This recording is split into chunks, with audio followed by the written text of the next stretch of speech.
What is going on, everyone? Now that we kind of digested the news of Ron Hextall, we gathered the facts, I want to talk about it a little more. And one thing that is clearly the storyline is the process of Ron Hextall and the way he wanted to move with this team. It was a slow process, build during the draft, and the one thing that bothers me with that is the fact that we have these expectations to make the playoffs this year, to be a good team. We have a talented roster.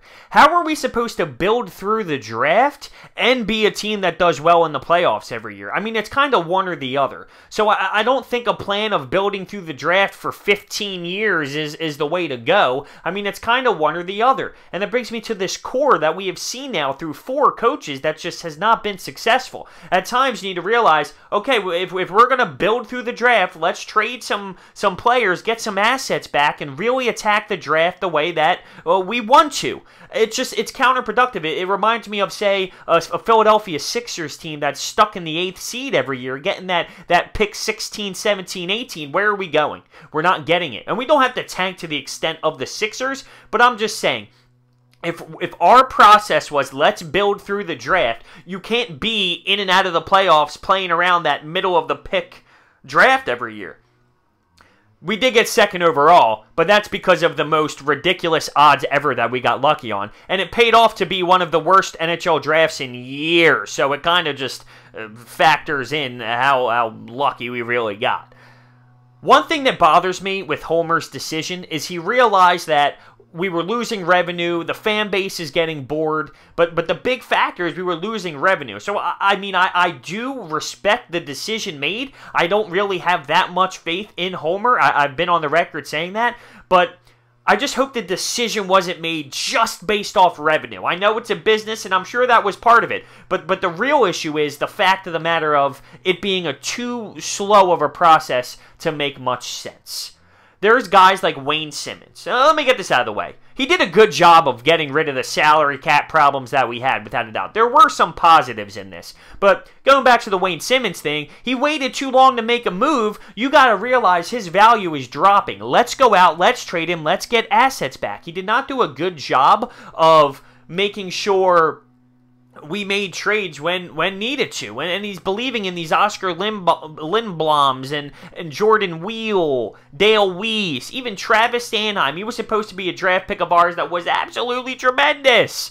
I haven't seen it so far this year. One stat I saw from 2004 to 2012, our draft picks, the only ones that hit, the only ones, was Claude Giroux, Shane Gostisbehere, and Sean Couturier. So our farm system was really pathetic, and all the previous upper management people for the Flyers were trading their players away and trying to get players to play now. It was never built through the draft. It was go make trades, and what can you get now for players. So our farm system was not good at all, so we were really building from the legit ground up. But my counter argument was, fine, let's build from the ground up then. You can't have a team that's trying to make the playoffs and make a run and retool at the same time.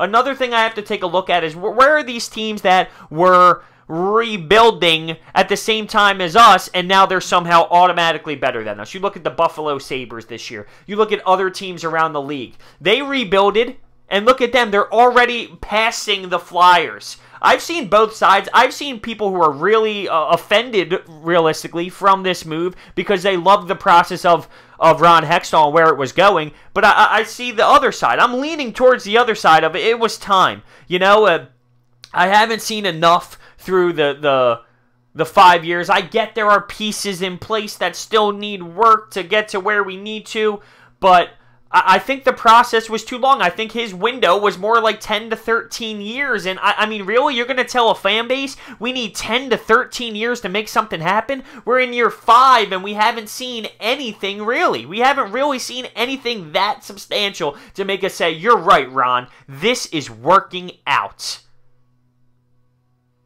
I definitely approve this move. And we all know we weren't fans of Dave Hextall. My personal opinion, I'm not a Dave Hextall fan. I don't think it was a good fit for the Philadelphia Flyers. Does he have a good hockey mind and some hockey sense? Of course. Obviously, I don't think he's some dummy when it comes to the sport. It's just not a fit here. You look at the jump from college to the pro level. You see the Rangers doing it with the BU coach. Does it work? I mean, I would rather see a coach with a little bit more experience. And that brings me to my next point. If we bring in another Flyer, I'm done with the Flyer, ex-Flyer mentality. I've heard Chris Pronger as the name for the next GM. I would be sick to my stomach. This organization has to go out and get somebody who is not tied emotionally, who just knows hockey, has the hockey mind, and they go out and do it. Who cares about if they played here before, if they played in the 80s? I'm done with that crap. This organization has to figure it out. It's been the same. It's been the same. We had one lucky run in 2010 because we get in on the shootout on the last game of the season. Now, granted, I love that run and it was tremendous, but I mean, that was it. That's the only quality thing we have had for this hockey team. I definitely agree with the move. I don't like how Ron went with, we're rebuilding, yet we're a team that should be making the playoffs. It's just, that's ludicrous. It's ludicrous. It's time for something totally new. The GM, fine, gone. That we know the head coach is realistically on a short stick here and going to get fired once we get a new GM in place. We got to look at some guys to get traded for. I know Voracek's contract isn't very friendly, but we got to find a way. We need to switch up everything. We got to mix up this entire core. It is time to more than just retool. It's start over. Sadly, it's start over, but it has to be done. It's a shame. On paper, the team's fine. And of course, the netminder situation has always been interesting here in Philadelphia. But with Carter Hart, we got to start moving along the process. And I've been anti-bring Carter Hart up. I don't know if this is the time with all of the nonsense going on. But I know for a fact Homer wanted to start bringing it forward here with some of the prospects. And Ron Hextall was not about it. Could it be any worse? I mean, can it be any worse? I'm in favor. What do you think down below? I'm in favor. See you guys next time.